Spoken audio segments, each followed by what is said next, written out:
My wife is cheating on me with my tennis partner, so I hired someone to frame him in her eyes and get her back to me. Playing tennis can reveal a lot about a person's character. Polite players often carry that demeanor into their daily lives. I once witnessed a man behave terribly on the court, and later learned he abandoned his family for another man's wife. Marcus Fisher, a former football player who turned to tennis after a knee injury, plays with an aggressive style. I can beat him by staying close to the net and forcing him to overhit. However, his dubious line calls always seem to work in his favor, and he eagerly seeks matches with me to avoid the embarrassment of losing to someone smaller. At 6 feet tall, I don't consider myself small, but next to Marcus' 63 frame and 75-pound advantage, I feel dwarfed.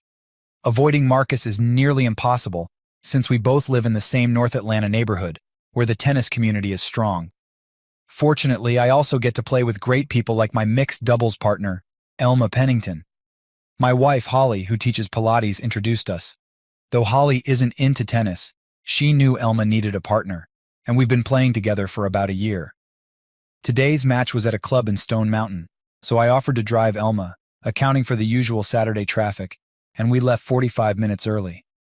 As she came out of her house, I couldn't help but wonder again why she was still single. She had lost her husband in a car accident 3 years ago, and after mourning, she joined Holly's Pilates class and returned to tennis. Now, she's a fit and attractive woman in her early 30s. Yet she keeps telling Holly that she just hasn't met the right guy yet. "Hey, Elma," I greeted as she got into the car. "Ready to win today?" She smiled confidently as we discussed our game plan while I navigated onto I-285.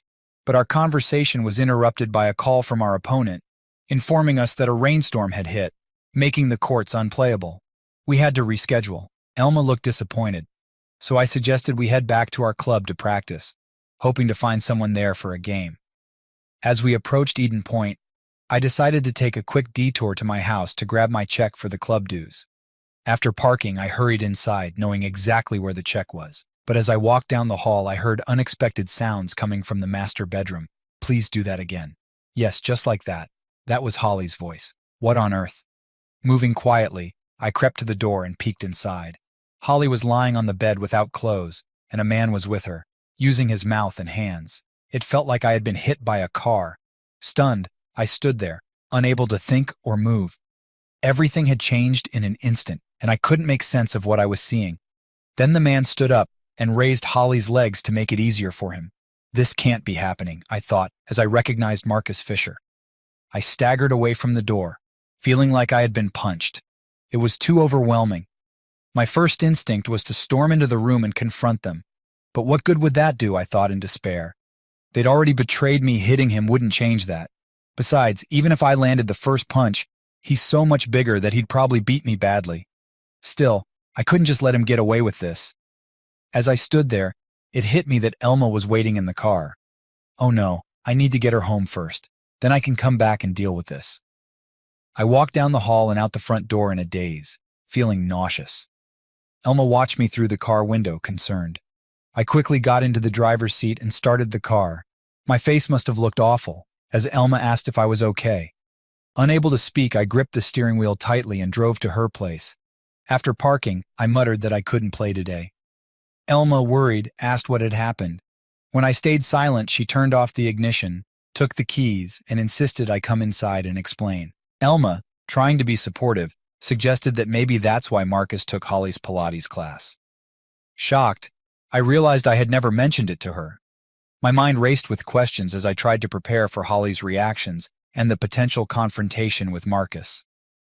When I walked in through the kitchen door, Holly must have heard me because she came out to greet me, wearing her robe and with her hair wrapped in a towel. She cheerfully asked, "You're home early. How did the match go?" "We got rained out," I said sharply. "I'm sorry you didn't get to play," she replied. I bet Elma was really disappointed. I just stared at her, not interested in small talk. "The rain delay was announced right after we left," I said softly. Her expression remained unchanged, even though she blinked. "I came back to the house," I continued, my heart racing. "I saw you and Marcus together." Holly's reaction was nothing like what I had expected. "I'm sorry you had to see that," she said calmly. "Is that all you can say?" I asked, stunned. "You're cheating on me, and all you can say is you're sorry?" "I saw it." Aren't you going to apologize for being with him? How long has this been going on? Do you even have an explanation? She crossed her arms and sighed deeply. Sit down, Michael, she said, pointing to the breakfast table. I'd rather stand, I replied, irritated. Do as you wish, she said, taking a seat. I was left speechless by her lack of emotion. Michael, we were going to tell you soon anyway, but this just speeds things up. I'm leaving you. Marcus and I are in love, and I'm moving in with him. We'll get married as soon as the divorce is finalized. I chose to sit down. I didn't want to risk collapsing before I could respond. She quickly said, Wait here, and went back toward our bedroom. A few moments later, she returned with a stack of papers, which she pushed across the table to me. This doesn't have to be nasty, she said. I don't want any alimony from you. I've taken all the money from our savings, but that's only fair since I'm leaving you the house. This deal is better than what you'd get in court, but if you sign these papers, we can all move on with our lives. Looking at the stack of papers, I realized it was a divorce petition. Have you already talked to a lawyer? I asked, shocked. What about our marriage? What happened to the last decade we've spent together? I'm sorry, Michael. I didn't plan for this, it just happened. You need to accept it for what it is. Accept it? I yelled. Accept that my wife is sleeping with that jerk Marcus Fisher in our own bed? Accept that our marriage is ending just like that? She got up. I'm disappointed, Michael. I expected you to handle this more maturely. Then she turned and walked back to the bedroom.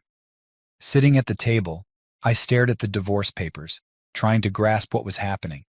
If someone had asked me this morning, I would have said I loved my wife and we had a good marriage. Now I'm finding out she's leaving me for another man. It's a real shock. In the quiet, I heard the beep of a cell phone and snippets of conversation. He saw us. About what you'd expect. That would be good. When she came back, she was dressed and carrying an overnight bag and a makeup kit. Since you've pushed the issue, I'm not staying here tonight. Marcus is coming to pick me up. We'll come back on Monday while you're at work to get the rest of my stuff. So you're just leaving like this? It has to be this way, she said.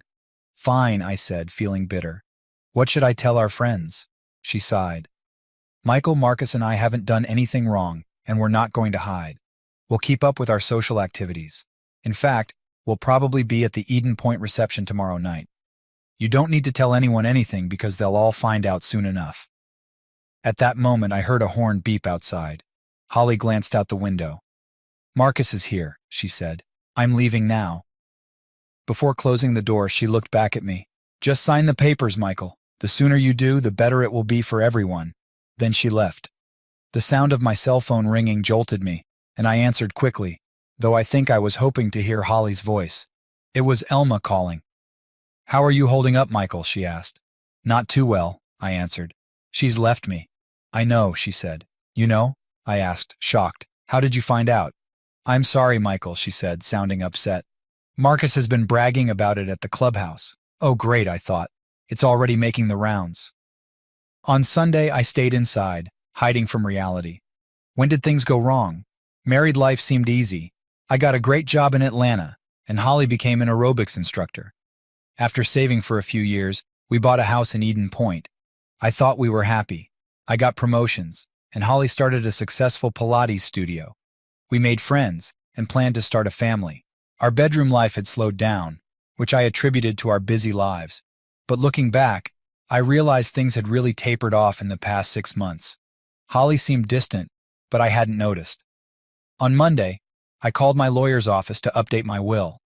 At the office, Jonathan, my lawyer and former classmate, read the documents Holly had given me. He advised me to sign the agreement right away, explaining that Holly's offer was generous and much better than what I'd get if we fought it out. Though it felt like giving in, if the marriage was over, this was the best deal I was likely to get. Jonathan was right after everything. I didn't want to stay married to Holly anymore. It felt like Holly and Marcus had won a game I didn't know was being played. Jonathan assured me that signing the settlement agreement immediately would solidify Holly's proposal. If she had second thoughts, I'd still have 30 days to cancel the divorce. I signed. Back at the office, I updated my benefits at Human Resources. There were plenty of changes to make regarding my health insurance, 401k, and other benefits tied to a spouse. That evening, I found Holly had taken everything she wanted from the house, leaving behind items she no longer used. Our good china, serving pieces, utensils, carving knives, some furniture, and portions of our CD and DVD collections were gone. She had left our wedding album, which felt more disheartening than everything else. I had thoughts of violence, imagining baseball bats, brass knuckles, hitmen, and car bombs, but then reality hit me. Did I want to ruin my life for revenge on a sleazy womanizer and an unfaithful wife? By Friday, I decided to rejoin the world. I hadn't done anything wrong, and there was no reason to hide. I called Elma, and she admitted our situation was the hot topic of the neighborhood. Marcus and Holly were at the clubhouse every night, with Marcus bragging and Holly clinging to him. It was disgusting, and Elma had ended her friendship with Holly. I asked about the others. Elma explained that some people disliked Marcus and Holly. Some followed Marcus around, and most found the situation awkward and stayed out of it. I wish the community had done something dramatic, but I was determined to move forward. On Saturday, I arrived at the tennis courts. When the captain of our mixed doubles team saw me, she hurried over, apologizing for a last-minute lineup change and offering to understand if I didn't want to play. I was confused until she explained that Marcus and his partner were our opponents. I thought, great, that's the last thing I wanted. Elma arrived, her face turning white. She whispered that we could forfeit and play someone else next week, but I refused, deciding to face Marcus now. Elma looked concerned, but I assured her we were ready to play. The game was a disaster. My performance was the worst in years, and Elma struggled because of my frustration. Marcus played exceptionally well, hitting powerful shots and taunting me throughout the match. His comments about my weak shots and jabs about my wife fueled my anger. The match attracted a crowd, and I saw Holly by the fence. She cringed at some of Marcus' remarks but didn't look at me. During one moment, I served a weak second serve, and Marcus fired it directly at Elma, hitting her shoulder. I rushed to confront him, but Elma stopped me, insisting it was just part of the game.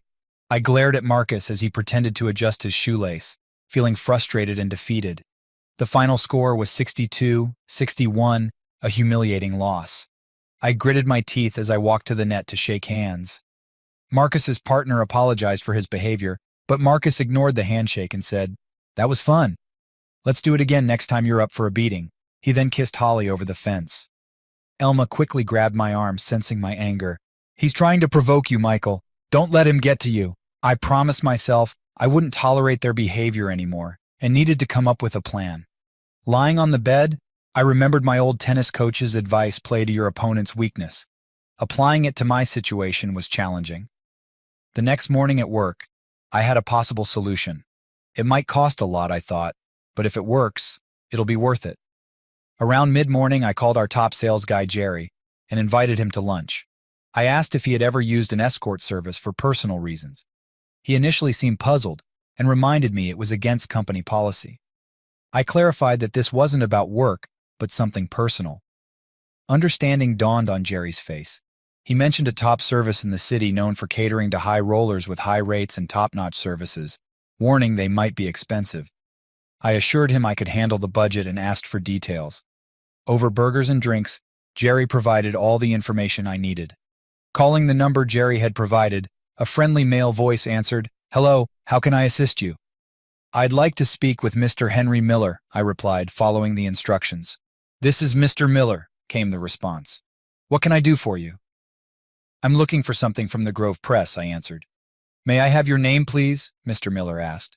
I considered using a fake name, but Jerry had been very clear about the need to use my real identity. "They're always cautious about the Vice Squad," he had explained. "They take extra measures to ensure you're not an undercover cop trying to set them up." So I gave Mr. Miller my actual name. "Are you calling from your office?" Mr. Miller inquired. "Yes," I answered. "But this is a personal issue and doesn't involve my company." "I understand completely, sir." "Could you provide the switchboard number for your workplace?" he asked. "Sure," I said. "But wouldn't it be better to have my direct line?" "No," he responded. "I'll call the main number and ask for you, which helps verify your identity." That's pretty smart, I thought. By calling the main line, hell no, he's reaching a real company, not a police station. If the operator transfers his call to me, it'll confirm I work there. It's not foolproof, but it's a good method. I provided him with the main switchboard number, and he ended the call right away. A few minutes later, my phone rang, and the operator transferred the call to me. It was Mr. Miller. Next, he requested my cell phone number. This will allow us to reach you outside of business hours if needed, he explained. After giving him my number, he continued, Now that we've sorted out the identification, please let me know how we can assist you. I need a very special companion who can be available for multiple occasions over the next month or so, I said. The voice replied. That's a bit unusual. We don't typically arrange services for such extended periods. We might be able to accommodate you, but it will be costly. He quoted a price that shocked me. I swallowed hard. That's fine, Mr. Miller. All right. Do you have any specific requirements? He asked. Yes, I said. She needs to look like a goddess. He laughed. Beauty is subjective, sir, but I believe we can find someone who meets your expectations. He then asked, Do you have a pen handy? When I confirmed that I did, he gave me the address for their website. I noticed the URL began with HTTPS, indicating a secure connection. After I noted it down, he amusingly instructed me to use Anais Nin as the username when prompted and provided a numerical password. Keep in mind, sir, that both the username and password will change once you've made your selection.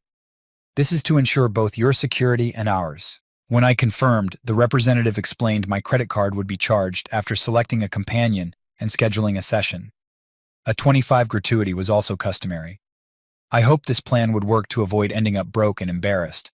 The representative told me to visit their website to make my selection and ended the call. That evening, I accessed the service's website with the provided login. The main page featured stunning images resembling a Victoria's Secret catalog. Trusting Jerry's recommendation, I proceeded. I intended to choose a blonde, but a dark-haired woman named Rana caught my eye.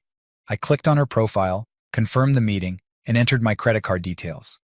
The screen went black, logging me out. Trying to revisit the site, I found my login credentials no longer worked. Their strict security impressed me, giving me confidence in their service. The next day, I anxiously awaited Rana's call. At times, I considered backing out due to the high cost and uncertain outcome. However, a visit to the break room where two secretaries stopped talking and looked away when I entered reminded me of the office gossip. The sting of being their topic strengthened my resolve. I refused to remain a victim. It wasn't until after dinner that my cell phone rang. Answering it, I heard a pleasant voice say, Hi, Michael, this is Rana. I am excited about meeting you. I suggested we meet for dinner to go over my request. Here we go, I thought. The grill wasn't crowded, fitting my needs perfectly. When she walked in, it felt like all eyes were on her. She approached confidently, shook my hand, and introduced herself. Her presence was stunning, making me stare in awe. She chuckled and asked how she looked. Her dark eyes, high cheekbones, full lips, and athletic yet feminine figure were mesmerizing. Rana smiled, breaking the silence. I mumbled an apology, feeling embarrassed. The waitress, captivated by Rana, asked if she was on television.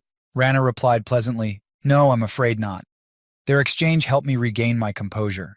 I asked why she wasn't modeling or on TV. She explained that while she had considered it, the competition was fierce. In her current field, she stood out and earned top pay from the start. By the time her looks faded, she'd have enough savings to live comfortably. She might even find a wealthy man who wanted a trophy wife. I nodded, recognizing her practical approach to her career, even if I didn't agree with it. Just then, the waitress brought our meals. After serving Rana, she looked at her once more and asked, Are you sure you're not on TV? I have this feeling I've seen you before. Rana shook her head.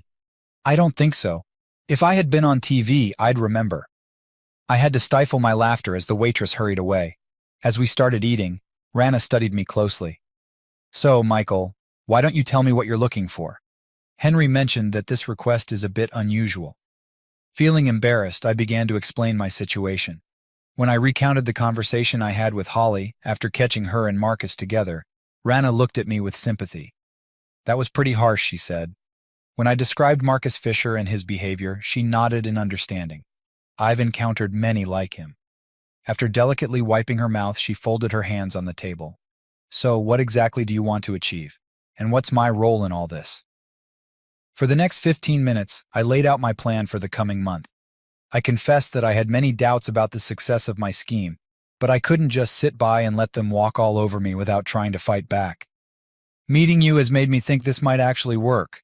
Her face lit up with a big smile. What a nice compliment, she said. Then she leaned in closer across the table. You know what? I think I'm going to enjoy this. Awesome, I replied enthusiastically, reaching out to shake her hand to finalize our agreement. She laughed and gave me a firm handshake in return. To partners in crime, she said with a mischievous grin. She shifted her position, and suddenly her presence was incredibly alluring. It hit me that I was aroused. Well, she said in a sultry tone, since we've wrapped up the business part, should we move to somewhere more intimate for the fun part? My mouth went dry, and I had to sip some water before I could respond. No, I said. Tonight is just for us to get to know each other. She gave me a playful smile. You don't find me attractive? Oh no, I stammered. I mean, yes, I do find you attractive, but I'm trying to stay focused on what we're here for. It's better if we don't mix things up, but I do have extra for you. I slid an envelope filled with cash across the table. She took the envelope with a serious expression and put it in her purse. Then she changed her stance, and her seductive aura seemed to fade. I think I understand, Michael, she said, tilting her head slightly. You're quite an interesting man. I'm looking forward to our little adventure. With that, she got up and left, leaving me alone in the booth. I felt drained for some reason. What a woman, I thought. Phase 1 of Operation Honey Trap was set to start on Saturday just after lunch. The weather was already warming up in Atlanta, and I expected a big crowd at the Eden Point pool. Although I was anxious about whether Rana would show up, a BMW Z4 pulled into my driveway just after noon. She arrived with a small bag and, noticing my raised eyebrows, said, "My swimwear." She looked around and smiled. "So this is suburbia. Do you like it here?" I frowned. I used to, but not so much lately. She patted my cheek. "We're going to change that." We parted ways at the clubhouse to head to the locker rooms and change into our swimsuits. As planned, I came out first and set up 2 lounge chairs next to a table with an umbrella. Just as I got settled, I noticed Marcus walking toward me. "Well, Michael," he shouted, "I didn't expect to see you here at the pool today. I thought you'd be out taking a lesson from the pro to work on your tennis." Even though I knew he was trying to provoke me, I kept my response calm. "Nope. Today, my girlfriend and I are here to relax by the pool and catch some sun." Marcus wasn't going to let it go that easily. "Oh, so you've got a girlfriend now? I'd like to meet her." Our conversation was starting to attract attention from people nearby, but that didn't bother me. "You're in luck, Marcus. She's just about to join us," I said, pointing to the entrance of the women's locker room. Everyone fell silent as Rana approached us. I had expected her to be in a bikini, but she surprised me with a one-piece swimsuit. It was made from a shiny, silvery material that caught the sunlight, drawing everyone's gaze. The clicking of her stiletto-heeled slippers made me realize how stunning her legs, calves, and figure looked. As she got closer, I pulled my eyes away from her legs to focus on her swimsuit. It seemed to be made of the thinnest material I'd ever seen, clinging to every curve of her body. It was so sheer it looked like it was painted on her. She reached me, hooked her arm through mine, pressed her chest against my bicep, and kissed me on the cheek. "Oh, great, honey," she purred. "You got us a spot." Then she turned to Marcus. "Who's your friend, Michael?" I caught sight of Marcus and couldn't help but laugh when I saw his jaw drop as he took in Rana.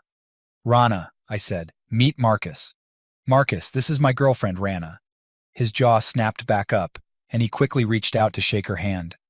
"Welcome to Eden Point," he said with a flourish. "If you need anything, just let me know." With a sweet smile, Rana responded, "Oh, that's so kind." She then turned to me and asked with a hint of flirtation, "Is everyone here as friendly as Marcus?" "Nope," I replied dryly. "Marcus is one of a kind." She flashed another smile at Marcus. "Thanks for making me feel so welcome." When he didn't immediately move, she gently said, "You can let go of my hand now." Embarrassed, he stammered, "Oh well, I need to head out. I hope to see more of you, Rana. I hope to see you around." He then awkwardly walked back to the other side of the pool, glancing over his shoulder repeatedly. I looked in that direction and noticed Holly sitting with her arms crossed, looking displeased. Rana and I settled into our lounge chairs. She took my hand and pulled me closer to whisper, "I think that went pretty well." I squeezed her hand and told her, "You were amazing." She gave me a quick kiss on the lips, which I knew was meant to be friendly, but I could still feel her lips even after 15 minutes. Next, she lay face down on the lounge chair and asked, "Michael, Can you put some sunscreen on me? As I did so, I was pretty sure I heard some disapproving murmurs from nearby. Over the next few hours, it seemed like everyone at the pool made it a point to pass by and check out my new girlfriend. I'm certain all the guys from my tennis team came by, and I made sure to introduce them to Rana. She handled each introduction with ease, chatting like she was already friends with everyone. At one point, I leaned in and whispered, "You should have gone into politics." She just grinned and winked at me. "In my job, I'm just one step away," she replied. I laughed heartily. As things quieted down, Rana leaned in closer to me. "Which one is she?" she asked. I immediately knew who she meant and pointed Holly out across the pool. "Great," she said. "Let me handle this." Putting on her high-heeled mules, she made her way over to Holly with a rhythmic click. Bending forward, she removed her shoes and performed a smooth dive into the shallow end. When she came up, she dipped her head down and then flipped it back, sending her hair into a beautiful spray. I was mesmerized. I'd seen that move in commercials, but never in person. It was breathtaking. With a single fluid motion, Rana pulled herself out of the water and onto the deck. Standing there with water dripping down her body, she pushed her hair back, drawing attention to her cleavage. She then slipped her mules back on, adding 4 inches to her height, and walked back towards me, leaving me staring in awe. Reluctantly, I turned my gaze from Rana to Holly, who was glaring at me with anger. Holly then snapped at Marcus, and grabbing her things, headed for the exit. Marcus trailed behind her, casting occasional glances back at Rana. Rana elegantly reclined in a lounge chair with her eyes closed and quietly murmured, "Mission accomplished." As we were about to leave, I suddenly noticed Elma heading my way. Oh no, I thought. I forgot about Elma's women's team playing today. What do I say? "Hi, Michael. It's great to see you out and about. Maybe we can catch up and play some more." Elma stopped in her tracks when Rana stood up and took my arm. "Oh!" Elma said, surprised. "Who's this?" This is Rana, my date," I replied, feeling a bit awkward. Elma stared at Rana in silence for a moment, then extended her hand. "I'm Elma," she said. "Nice to meet you." She looked back at me. "I need to get cleaned up. I'm pretty dirty from our match. See you later, Michael." Without waiting for a response, she hurried off. Rana looked at me with curiosity. "Who was that?" I replied. "That's Elma Pennington. She's my partner for mixed doubles." "Interesting," she said. I kicked myself mentally for not planning ahead on how to handle Elma. I didn't want to reveal my intentions or give Elma the wrong idea. This was frustrating. Soon after, Rana and I decided to call it a day. I felt like we had achieved everything we set out to do. As we left the pool area, I could swear the chatter around us picked up noticeably. Back at my house, I let Rana use the shower while I dried off and reflected on the afternoon. Besides the unexpected encounter with Elma, everything had gone even better than I'd hoped. I had shown Holly that I wasn't just going to mope around after she left. More importantly, I demonstrated that I had moved on to someone even better. Let her think about that for a while, I thought triumphantly. "So how do you think it went?"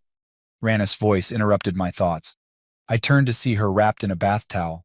"You were perfect," I said excitedly. "You exceeded all my expectations." With a playful move, she let the towel fall to her feet. "Would you like to celebrate?" she asked with a coy smile. I gasped, realizing I had been holding my breath. Taking a deep breath, I walked over to her, bent down, and handed her the towel she had dropped. "Sorry, Rana, it's just not the right time." She smiled and replied, "That's okay. I was just testing you." After draping the towel over her shoulder, she walked away from me. I hadn't had a chance to see her from behind before. When she returned, she was dressed and had her bag ready. I handed her a sealed envelope. "Thank you so much," I said sincerely. "Today was perfect." She tilted her head in that distinctive way she had and asked, "Do you want to get back with Holly?" I flinched at the question. "No," I replied firmly. "That wasn't just a mistake or a moment of weakness. She threw me away like I was nothing, and I'd never take her back under any circumstances." "That's what I figured," she said. "I was just curious. So, are we still on for next week?" "Definitely," I said with a wide grin. Throughout the week, I made sure to attend tennis practice at the club. I wanted everyone to see that I was done hiding. "Good to see you back and making an impact," our team captain said. My teammates greeted me with pats on the back and knowing winks.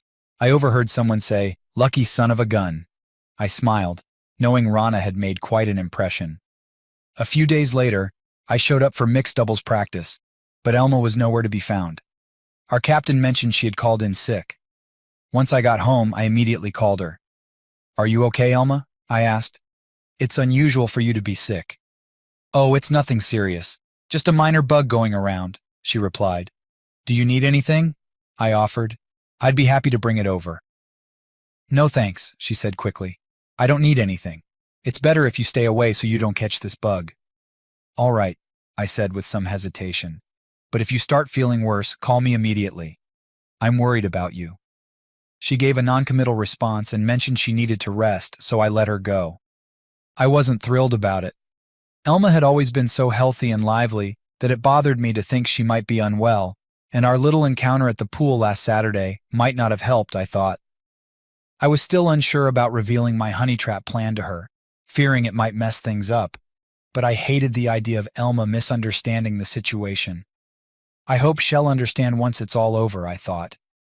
The next phase of my plan was set for the upcoming weekend. The club was hosting a potluck dinner, and Rana and I were going to attend. When she showed up at my house, she was dressed quite differently from our last outing. Wow, you look like you just stepped out of a fashion magazine, I remarked as I took in her appearance. She was in a casual outfit, a skirt, a jacket, and a blouse, but everything about it, from the materials to the style and accessories, screamed high fashion. With a playful curtsy, she said, Thank you, kind sir. These are new from Nordstrom's, but don't worry if you don't recognize the labels. Tonight my main focus is the ladies, especially one lady in particular. I can speak for the wives, but I'm sure you'll still make quite an impression on the men, I told her honestly. As we arrived at the clubhouse parking lot, Rana turned to me and said, We need to change our approach tonight. Let's split up and mingle with the guests. That way I can do what I need to do. Sounds good to me, I agreed. As we stepped onto the patio where dinner was being served, it was clear that we had both been correct. The men continued to gawk openly as Rana walked past. The wives were more reserved, but still made plenty of remarks about Rana's outfit. A few of the more outgoing women even approached her to ask where she got her clothes, and Rana quickly found herself chatting and sharing shopping tips with them. After mingling for a while, Rana and I reconvened for dinner. How's it going? I asked her quietly. Well, I've been quite busy, she replied seriously. I've learned a lot about what the wives think of the situation with you, Holly, and Marcus. More importantly, I've made things difficult for your ex and have been flirting quite a bit with her fiancé. She's definitely not happy about that. I couldn't help but smile. It was clear that Rana knew exactly how to play her cards. While I was talking with one of my teammates, Holly came by and signaled for me to follow her. When she turned to face me, her face was flushed with anger. Looks like you didn't waste any time getting back into the dating scene, she said with irritation. I didn't realize there was a waiting period, I replied with a hint of sarcasm. Really? It seems to me that you're punching above your weight with her. Where did you find her? I never met her when we were together. I met her through work, I said casually. You might want to be careful, she warned. She looks like she could be too much for you to handle. I couldn't resist responding. Actually, Holly, I handle her just fine.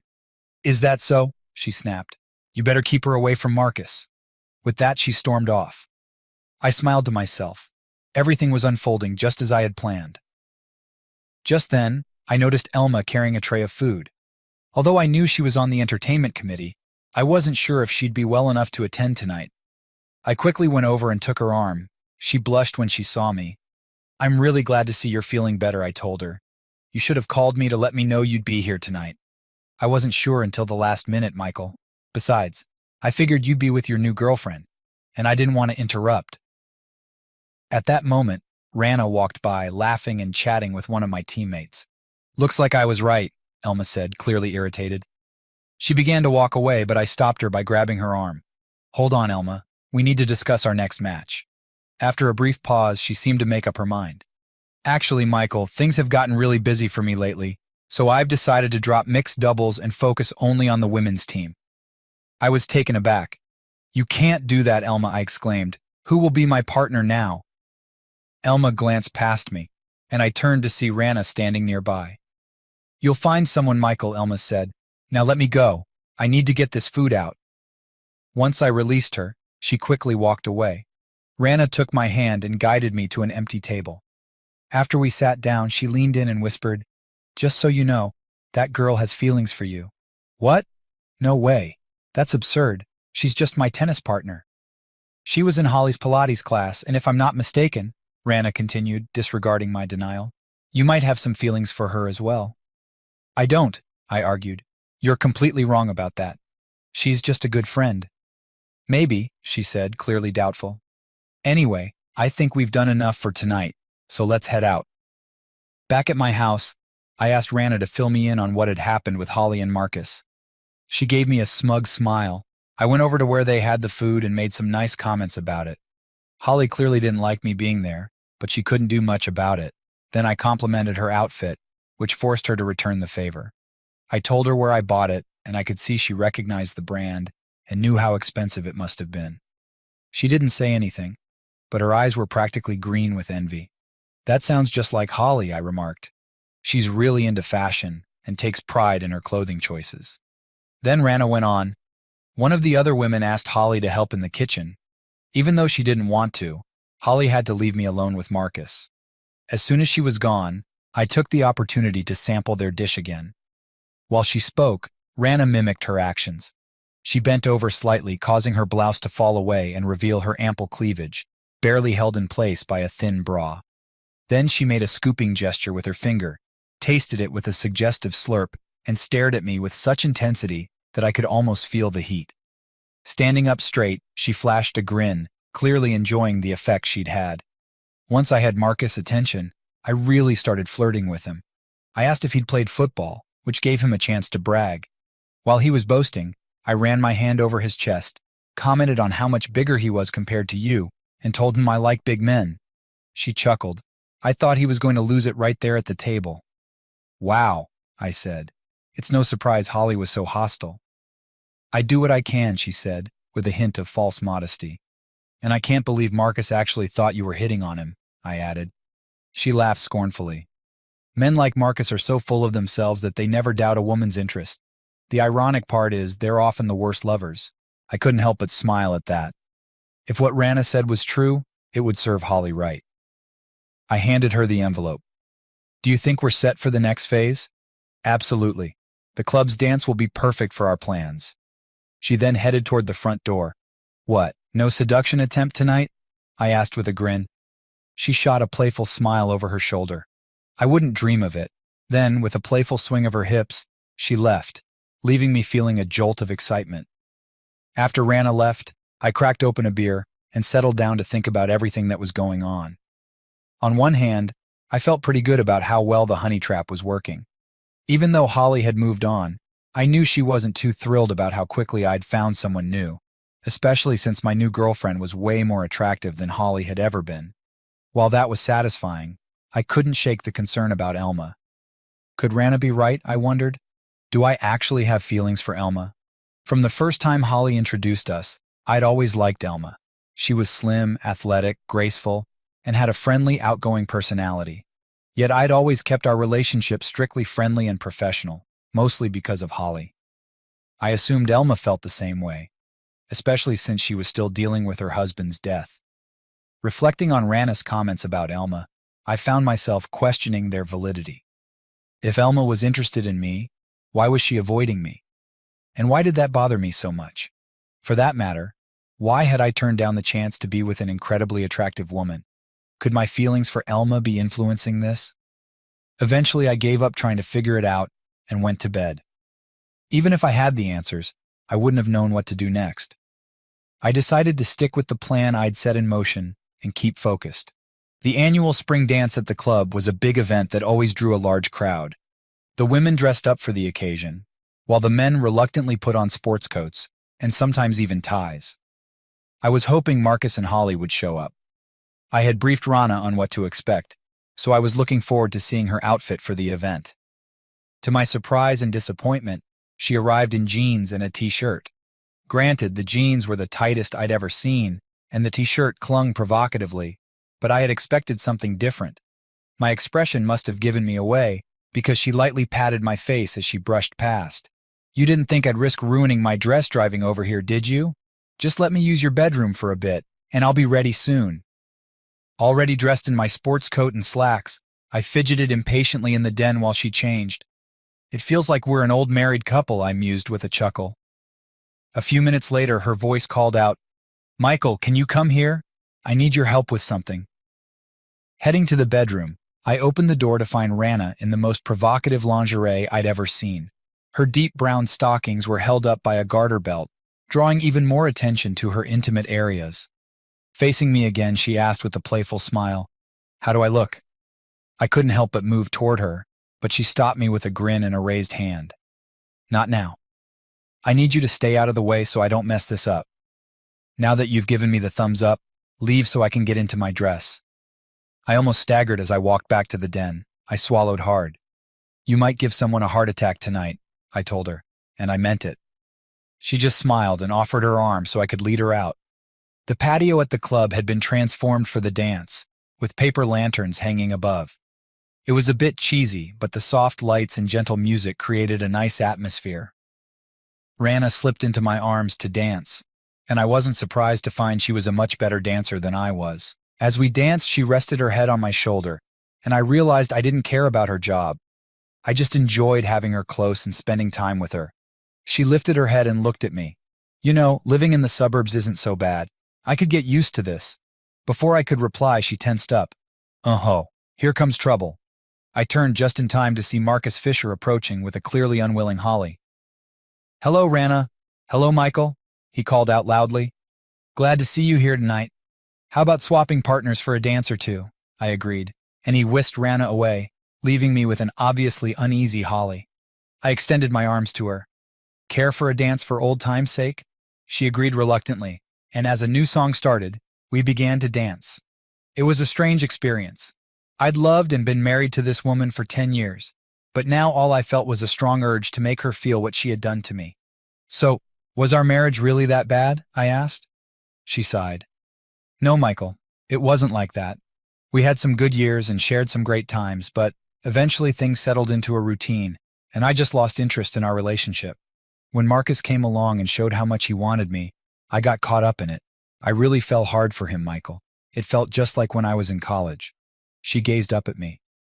I didn't want to hurt you, Michael, but I had to do what was best for me. Can you understand that? I get it, I replied bitterly. You just wanted an upgrade. That's not how I meant it, she said defensively. That's fine, I said. I've upgraded too. She winced when she thought about who I was now dating, and I felt a bit of satisfaction. If everything went as planned, things would only get better. I looked up to see Marcus and Rana walking toward us, arm in arm. Here's your date back, Michael, Marcus said with a smug smile. Enjoy your night. Then he walked off, with Holly trying to keep up. Rana and I went back to dancing. How did it go? I whispered in her ear. Her voice practically radiated satisfaction. The bait is set, she said. He's convinced Im into him. He'll find a reason to leave Holly, and we'll meet up at the clubhouse after everyone's gone. I'm a bit nervous about that. The timing has to be perfect, I told her. Leave that to me. Women are experts at these things. She then licked my ear, making me shudder.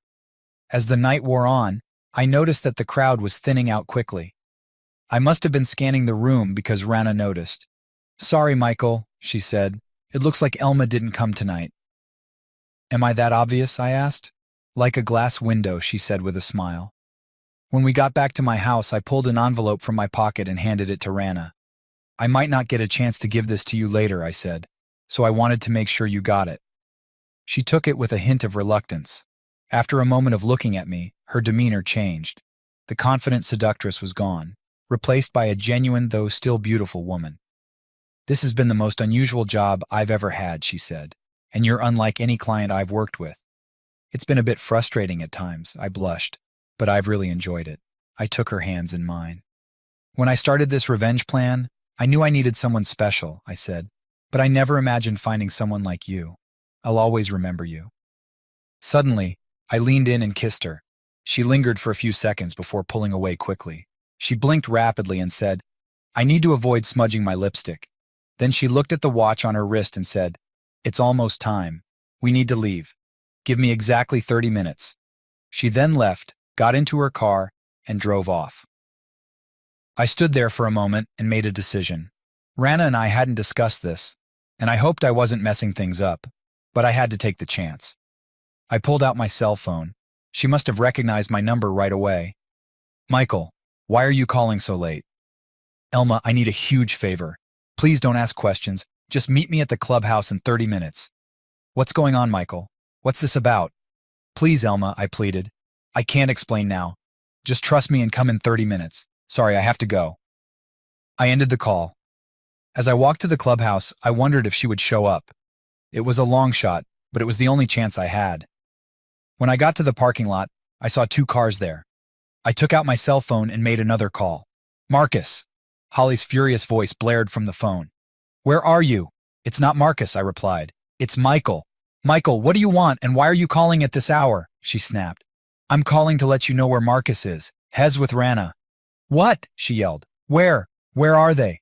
Listen, I said. Just get to the clubhouse as quickly as you can. Then I ended the call. Marcus' house was a few blocks from the clubhouse, but she must have run because I soon saw her dashing through someone's backyard. I intercepted her before she got to the clubhouse. Where is he? She demanded angrily. Shh, I said, grabbing her wrist. We need to be quiet to catch them. I led her to the clubhouse door, which was unlocked, and we quietly entered. As we stepped into the lounge, we could hear voices and the sound of rustling clothes. Holly's eyes widened when she saw what was happening. I quickly covered her mouth to keep her quiet and pointed to the light switch on the wall. She nodded, and we carefully made our way to it. I flipped the switch, and the room was instantly lit up. Marcus, startled, tried to get up but tripped over his pants, which were around his knees. He fell, then scrambled to his feet, desperately pulling his pants up. Rana, who had been lying on the couch, jumped up. Her dress was draped over the sofa, and she quickly pulled her bra back on. She stood there in nothing but her provocative underwear, making it clear what had been going on. I had to restrain Holly as she began to scream at Marcus. You jerk! How could you do this to me? We're supposed to get married. Rana clung to Marcus' arm, hiding behind him as Holly fumed. Now that Marcus had his pants on, his confidence was back. He looked at me with a daring glance, then turned to Rana and asked, So what do you want to do now, sweetheart? Rana replied in a soft, innocent tone, Oh, Marcus, I just want to be with you. She held him tightly, and he wrapped his arm around her protectively. Then he turned back to face us. Despite Holly's distress, he first addressed me. Looks like you've lost another woman, Michael, Marcus said. I stayed silent, but Holly screamed. What about us, Marcus? What about us? Marcus faced her. Holly, we had a good run, but it wouldn't have lasted. I found someone better, and I'm focusing all my attention on her. He looked back at Rana, then back at Holly. Can you blame a guy for wanting an upgrade? Even in her anger and hurt, Holly couldn't help but glance at me with a look of guilt when she heard that. Rana quickly put on her dress and then wrapped her arms around Marcus' neck. He bent down and kissed her. Let go, baby, he said, pulling her towards the door. Go ahead, Marcus, Rana said. I need to talk to Michael for a bit. Plus, I don't want to leave my car here. She pulled out a piece of paper from her purse and quickly wrote down an address. I'll be right behind you, she said, stroking the front of his pants and giving him a passionate kiss. Marcus looked at her uncertainly. Are you sure you'll be okay? I'm sure, sweetie. Michael won't hurt me. He's not like that. Yeah, Marcus laughed. I guess you're right. He then left through the door, and we heard him drive away. While we were focused on Marcus, Holly slipped out of my hold. You witch! She yelled and charged at Rana with her hands clawing. Instead of backing away, Rana stood firm. When Holly got close, Rana stepped aside, grabbed one of Holly's outstretched arms, and smoothly twisted it behind her back. Rana gave me a wink. I knew those self-defense classes would come in handy. As Holly kept struggling, Rana warned her sharply, If you don't calm down, I'll have to dislocate your shoulder. Holly stopped resisting, and Rana turned her to face her directly. Listen, Holly, there are a few things you need to hear, Rana said. I couldn't care less about your Neanderthal ex-fiance, and I have no intention of meeting him at the bar he's going to. Holly looked confused. But why? Why did you seduce him? That's my job. I'm a paid escort. I've been with dozens of guys like Marcus. They all think they're God's gift to women and are always hunting for the next conquest. Do you really think he loved you? The only thing he truly cared about was finally beating Michael at something. Sure, he enjoyed being with you, but what he really relished was getting back at Michael. Michael hired me to get a bit of revenge on Marcus and to show you how it feels when someone you love is unfaithful. It hurts, doesn't it? Holly screamed and then lunged at me, but before I could respond, Elma appeared and knocked Holly off her feet. Holly fell awkwardly to the ground. Elma stood over her with clenched fists. "You deserve that, Holly. After what you did to Michael, you deserve a lot more." Holly just lay there sobbing. It seemed like her feelings were hurt more than her body. Elma turned to me, tears streaming down her face. "Is this really true?" she asked. "Is she really not your girlfriend?" "No," I replied seriously. "She was just part of the honey trap we set for Marcus and Holly. Nothing more." "But she's so stunning," Elma argued. "I could never compete with someone like her." Rana came over and put her hands on Elma's shoulders. "Oh, you poor thing. I was the one who didn't stand a chance. He was always focused on you." Elma glanced at me again. "You mean you never even Rana jumped in again?" "No, Elma, he never did. I could never get him to think about me long enough to actually be with me. And believe me, I tried." Elma was quiet, but her eyes were full of emotion as she looked at me. Rana flashed a grin at both of us. "I think it's time for me to head out. I've had tougher jobs, but this one has really drained me." At that moment, Holly got up from the floor. "What about me? Where do I go now? I can't go back to Marcus's place after all this." Elma considered her for a moment. "I'm not sure what you'll do tomorrow, but you can stay at my place tonight. I'm going home with Michael." Then she gave me a passionate kiss. I took her hand and held on, but something was bothering me, so I turned back to Rana. "What about Marcus? Where did you send him?" She laughed. "I sent him to a gay bar I know. I wonder how long it will take him to figure out I'm not showing up." Her smile faded, and she looked at me with a serious expression. "Good luck, Michael. You're a unique guy, and I won't forget you." She leaned in and gave me a soft kiss. Elma's grip on my hand tightened. Then Rana turned to Elma, her face becoming intense. "You better treat him right. Got it? If I hear you haven't, I'll come back, and I won't take no for an answer." Her fierce look softened into what I later realized was sadness. She touched my cheek gently. "But I don't think I'll get that lucky next time." She reached into her purse and slipped something into my hand. "Goodbye," she said, then turned and walked out, her hips swaying gracefully. I looked at my hand and saw 4 unopened envelopes.